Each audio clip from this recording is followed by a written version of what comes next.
3 तारखेला अज्ञात व्यक्तीने रात्री पुतळा बसवला होता। दुसऱ्या दिवशी 4 तारखेला आम्ही तो पुतळा पाहिला, परंतु गावातील काही पंधरी समाजाच्या लोकांनी त्या लोकांनी तो पुतळा काढण्यास सांगितलं। आम्ही सांगितलं की महाराज कोणाचे एकट्या मराठ्याचे किंवा कोणत्या जातीचे नव्हते, महाराज सगळ्यासाठी लढले होते आणि महाराज सगळ्याचे आपण महाराजाला ठेवू।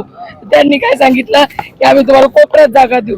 आम्हाला मान्य नसताना आम्ही मान्य केली, आमच्या काही वरिष्ठ लोकांनी समाजाच्या ती जागा मान्य केली, आम्ही पण केली। वर्गणी चालू झाली, त्यानंतर आमच्या सुरुवात माझ्यापासून झाली, आम्ही दिली। त्यानंतर परत सरपंचानं कटरस्तान रचून परत आमच्या नावाची कंप्लेंट घेऊन गेले, पण चंद्रकांत पाटलांनी त्यांची कंप्लेंट घेतली नाही। त्याच्यानंतर त्यांनी मला धमकी दिली, तुला उचलून नेऊ, तुला मारून टाकू, जसं संतोष देशमुखाला केलं तसंच तुला करू, असं सरपंचांनी सांगितलं होतं मला। सरपंचांना, गजानन नागरेंना, नातासाहेब आहे ना, गणेश केदार यांनी सांगितलं होतं की तू संतोष देशमुखासारखंच तुला आम्ही मारू, तुला मेळही लागणार नाही, तुझ्या कोणालाच मेळ लागणार नाही। त्याच्यानंतर कालची घटना अशी होती की 4-5च्या टायमाला माझा भाऊ इकडे आला होता, त्यांच्या बाया माणसं जमलेले होते, आम्ही काय 4-5 जणच होतो घरी। मग आम्ही ते कहून आले म्हणून पुतळ्याजवळ कहून येते म्हणून आलो होतो, त्याचं इथपर्यंत बोलणं चालू होतं की शिवाजी महाराजचा पुतळा नागराला बांधून नाला तोडून न्यायचा। मी सांगितलं मी होऊ देणार नाही। त्याच्यानंतर मी पुतळ्या समोर बसले, माझ्या सोबतच्या काही महिला इथं बाहेर बाजूला बसल्या, माझ्या PSI इथं होते। PSI साहेबांनी आम्हाला परत प्रोटेक्ट केलं, पण सरपंचाच्या सांगण्यावरून आणि काही त्या लोकांच्या सांगण्यावरून त्यांच्या बायांना PSIला घेरात घेऊन आणि सांगळे साहेबाच्या आणि सानप साहेबाच्या त्या दोघांच्या मार्गदर्शनाखाली त्या समाजानं आम्हाला मारलं, माझ्या अंगावरचे कपडे पाडले।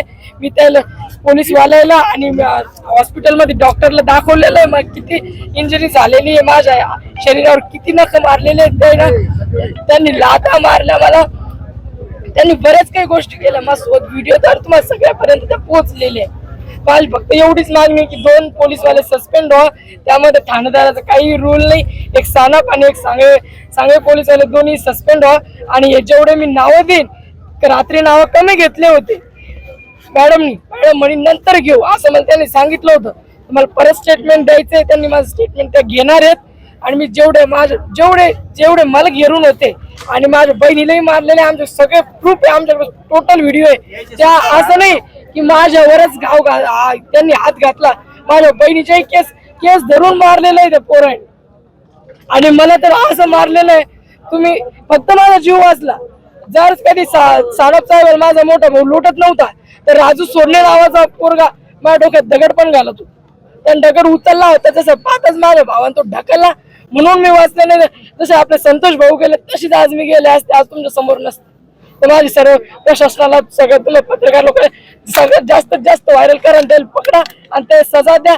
असं नका करू की आज पकडले आणि उद्या सोडा, असं नका होऊ देऊ। फक्त एवढीच माझी प्रशासनाला विनंती। मला मारणाऱ्या महिलांवर अत्याचार करणारे किती आरोपी असू शकतात? तो टोटल समाज होता, पण मला घेरलेला 30-40 जण होते, 30 जण होते।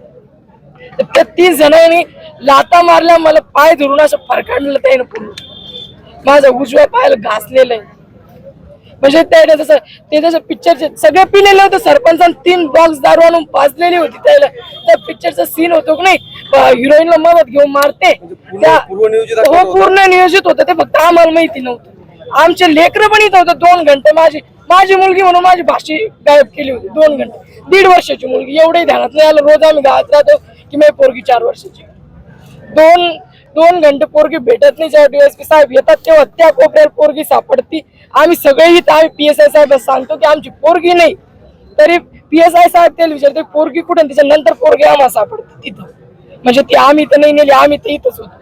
आता तुमची काय भूमिका असते? माझ्या 12 वर्षाची भाषी आहे, तिच्यावर पण यांनी मारायचा प्रयत्न केलेला आहे, नखल लागेल, गळ्यात पोस्को दाखल व्हावं, सगळे गुन्हे जे मी सांगत ते गुन्हे दाखल व्हावं, कायद्यानुसारच व्हावं, पण गुन्हे दाखल व्हावं आणि त्याला सजा व्हावं, त्याला फक्त अटक नाही होऊ, त्याला सजा व्हावं अशी माझी प्रशासनाला विनंती।